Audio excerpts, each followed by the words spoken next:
को आप सुन रहे थे। इस बीच एक बड़ी खबर आज की है कि सुप्रीम कोर्ट में मेट्रो स्टेशंस बंद किए जाने का मुद्दा आज उठा है। आपको बता दें, आज 16 मेट्रो स्टेशंस बंद है दिल्ली के। ऐसे में सुप्रीम कोर्ट के सामने इस मुद्दे को उठाया गया। सुप्रीम कोर्ट बार काउंसिल के अध्यक्ष ने यह मुद्दा उठाया। मेट्रो बंद होने से वकीलों को और लोगों को दिक्कत हो रही है। सुप्रीम कोर्ट बार एसोसिएशन की तरफ से कहा गया, वकील सुनवाई के लिए नहीं पहुंच पा रहे हैं। ये बात कोर्ट के सामने रखी गई। वकीलों के खिलाफ कोई आदेश पास न किया जाए, ये भी आज मांग रख दी गई है सीजेआई के पास। सुप्रीम कोर्ट ने भरोसा दिया है कि अगर वकील कोर्ट नहीं पहुंच पाते हैं तो ऐसे में एडवर्स ऑर्डर पास नहीं किया जाएगा। हमारे संवाददाता गौरव भी इस खबर पर हमारे साथ जुड़ चुके हैं।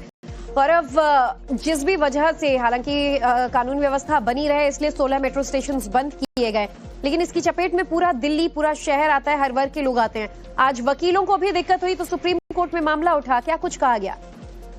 बिल्कुल, सुप्रीम कोर्ट बार एसोसिएशन के प्रेसिडेंट सीनियर एडवोकेट विकास सिंह ने इस मामले को चीफ जस्टिस सूर्यकांत की बेंच के सामने उठाया और उन्होंने कहा कि चूंकि मेट्रो में ये खासियत है कि जब आप एग्जिट करते हैं तो वहां पर जो है वो तमाम सुप्रीम कोर्ट के जो लोग हैं, चाहे वकील हों चाहे स्टाफ हो, उनका आइडेंटिटी कार्ड चेक करके उन्हें जाने दिया जा सकता है। लेकिन इस बारे में अभी तक कोई फैसला नहीं लिया गया। इस वजह से दिक्कत आ रही है। और देखिए, लोगों को दिक्कत आ रही है वो अपनी जगह है, लेकिन क्योंकि पूरी न्याय व्यवस्था अगर रुक जाएगी तो इससे पूरे देश का नुकसान है। और वकील समेत सुप्रीम कोर्ट के रजिस्ट्री के स्टाफ तक जो है वो सुप्रीम कोर्ट परिसर तक नहीं पहुंच पा रहे। और सुप्रीम कोर्ट का एक डेडिकेटेड मेट्रो स्टेशन है सुप्रीम कोर्ट नाम से, और ऐसे में लोगों को दिक्कतें आ रही हैं। इसी वजह से सीजेआई ने भरोसा दिया है कि अगर लंच तक डीएमआरसी जो है इस मामले में कोई हल नहीं निकालती है तो वो दखल देंगे। और बात यह भी है कि इस पूरे मेट्रो स्टेशन को बंद किए जाने को लेकर अभी तक कोई कारण भी नहीं बताए गए हैं। बंद कर दिया जा रहा है और ऐसे भी टाइम में जब राजधानी दिल्ली में लाखों लोग सुबह से शाम तक सफर करते हैं और खास करके लुटियन जोन के 16 मेट्रो स्टेशन बंद हो जाना, क्योंकि वहां पर तमाम सरकारी दफ्तर हैं, कॉलेजेस हैं, ऑफिस हैं, और ऐसे में सभी का कामकाज प्रभावित हो रहा है, उन पे एक्स्ट्रा आर्थिक बोझ भी पड़ रहा है। तो ये लोगों को दिक्कतें आ रही हैं। वकील खास करके अगर सुप्रीम कोर्ट आना चाहते हैं तो उनके अगले कई मेट्रो स्टेशन बंद है। ऐसे में वो कहाँ से घूम कर आएंगे, कैसे ट्रैफिक के दौर।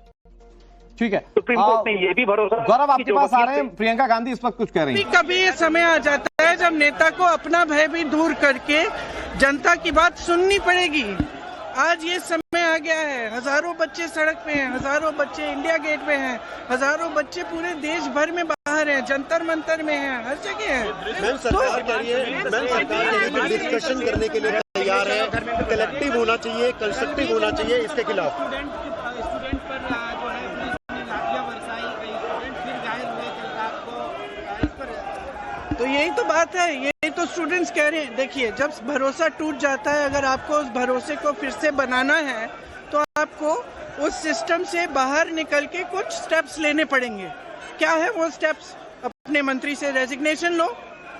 क्या है वो स्टेप्स? मारपीट हुई है, ये थोड़ी है कि कल रात को आप मार रहे हो, पीट रहे हो, सुबह आप ट्वीट कर रहे हो कि हमें बच्चों की बड़ी परवाह है, तो फिर पीट क्यों रहे हो उनको? फिर लाठी क्यों चल रही है उन पे? आंसू गैस क्यों चल रहा है उन पे? भरोसा है, चिंता है, परेशानी है बच्चों के लिए, तो बुलाओ बच्चों को, बात करो उनसे।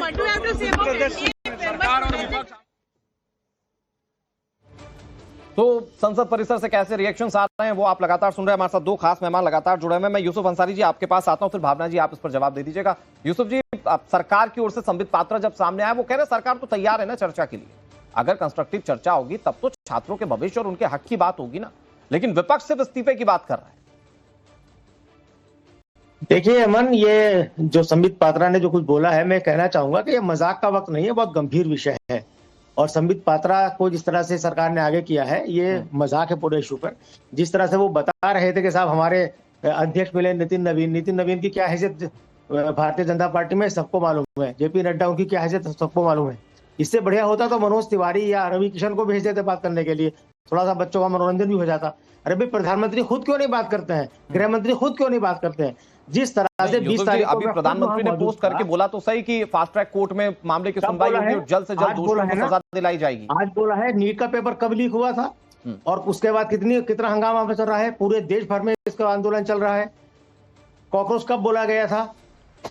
6 तारीख को पहली बार कॉल दी गई थी धर्मेंद्र प्रधान के इस्तीफे पे। एक बार भी क्या कहा कि धर्मेंद्र प्रधान बेशर्मी के साथ कहते थे वो टेररिस्ट हैं। अरे भाई, सरकार का क्या तरीका है ये कि किसान आंदोलन पे बैठते हैं तो कहते हैं वो किसान नहीं है, स्टूडेंट बैठे तो साहब ये स्टूडेंट नहीं है। सारी बात सही यूसुफ जी, पर मेरा पॉइंट ये है, क्योंकि आप वरिष्ठ पत्रकार भी हैं सर, मैं ये कह रहा हूं कि लोकतांत्रिक व्यवस्था में सदन चलना भी तो अनिवार्य है ना सर। तो अगर सदन चलने के लिए एक हठधर्मिता रखी जाए कि इस्तीफा होगा तभी सदन चलेगा, तो क्या आप इसको सपोर्ट कर सकते हैं किसी तरीके से? इसलिए इस्तीफे की मांग की जा रही है कि एक सरकार जो है, सत्ता में जो लोग बैठे होते हैं उनकी एक जवाबदेही होती है, जवाबदेही जनता के प्रति है, संसद के प्रति है। तो जवाबदेही तय करते हुए सरकार दे तो रही है सदन में जवाब सर। कोई जवाब सरकार नहीं दे रही। अगर सरकार को चिंता होती तो जो बिजनेस एडवाइजरी कमेटी की बैठक हुई थी, जो ऑल पार्टी बैठक हुई थी, उस बैठक में प्रधानमंत्री बताते कि नीट पेपर लीक मामले में नीट का अकेले नीट का सरकार को अगर आपको लग रहा है चिंता नहीं है, भावना शर्मा जी, तमाम नेता कह चुके हैं, सदन में कहा गया है हम चर्चा के लिए तैयार हैं, चर्चा के लिए तैयार हैं। पहले कांग्रेस की मांग थी कि चर्चा करिए, बाद में इस्तीफे की मांग आई थी। क्या ये क्लैरिटी है कि पहले इस्तीफा चाहिए फिर चर्चा? देखिए, पहले क्षण से ही ये बात है कि पहले अकाउंटेबिलिटी फिक्स होनी चाहिए। अकाउंटेबिलिटी कैसे फिक्स होगी? अकाउंटेबिलिटी वही फिक्स होगी जो इस पूरी जो ये प्रक्रिया है उसको चला रहा था पिछले 2 वर्ष से, मंत्री महोदय को रेजिग्नेशन देना चाहिए। और तो छात्रों की ये मांग है, लोग अकाउंटेबिलिटी चर्चा में फिक्स होगी। विपक्ष जो है वो, इसका मतलब तो ये सरकार मान ही नहीं रही है कि कुछ गलत हुआ है।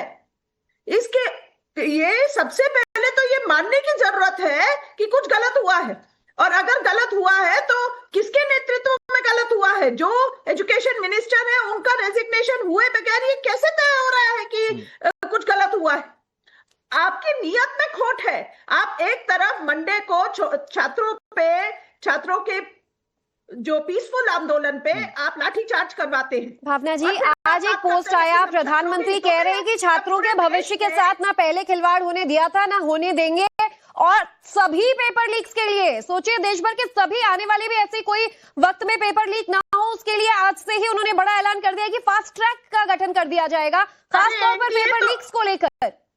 अरे पेपर लीक के लिए ही तो वो जब 24 में पेपर लीक हुआ था नीट का, तभी तो एनटीए बनाई गई थी, और एनटीए बनाई गई है और उसके कार्यकाल में ही ये सब हो रहा है। नहीं, फिर से 26 में पेपर लीक हो जाता है। तो पेपर लीक की समस्या तो बाद में होगी, पहले धर्मेंद्र प्रधान का इस्तीफा होगा।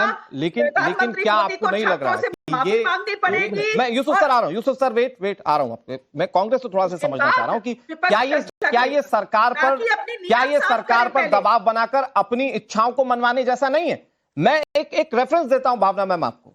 2011 से लेकर 2013 के बीच का वक्त याद कीजिए, जब लोकपाल के लिए आंदोलन हो रहे थे, बहुत अलग अलग मुद्दों पर आंदोलन हो रहे थे, तब राहुल गांधी ने सदन में कहा था, हालांकि वो रेफरेंस कानून का था, जिसमें उन्होंने कहा था कि किसी के दबाव में कानून बनना या कानून रुकना नहीं हो सकता।